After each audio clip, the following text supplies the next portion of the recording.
श्री स्वामी समर्थ. जय महाकाली. घरामध्ये माता लक्ष्मीचा अखंड वास राहावा म्हणून आपण मार्गशीर्ष व्रत करत असतो. मार्गशीर्ष व्रत करत असताना पूजा मांडणी करावी लागते. ही पूजा मांडणी कधी करायची आहे तर ती सकाळी करावी की संध्याकाळी करावी असा प्रश्न मनामध्ये येत असतो. तर पूजा मांडणी ही आपण सकाळी करू शकतो. शक्य झाले तर पूजा मांडणी सकाळी लवकर करायचा प्रयत्न करावा, जेणेकरून दिवसभर आपल्या घरामध्ये माता लक्ष्मीचे वास्तव्य राहते. आणि तुम्हाला जर सकाळी शक्य नसेल तर संध्याकाळी म्हणजे दिवे लागण्याच्या वेळी म्हणजे सायंकाळी 6 ते 7 दरम्यान पूजा मांडणी करू शकता.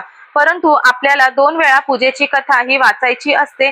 तुम्ही जर सकाळी पूजा मांडणी केली असेल तर सकाळी आणि संध्याकाळी दोन्ही वेळेस व्रताची कहाणी व आरती वाचावी. 12 ते 4 या कालावधीत पूजा मांडणी करू नये. पूजा मांडणी ही दुसऱ्या दिवशी सकाळी आपल्याला उचलायची आहे. संध्याकाळी आपल्याला उपवास सोडायचा आहे, परंतु पूजा मांडणी दुसऱ्या दिवशीच सकाळी उत्तर पूजा करूनच उचलायची आहे.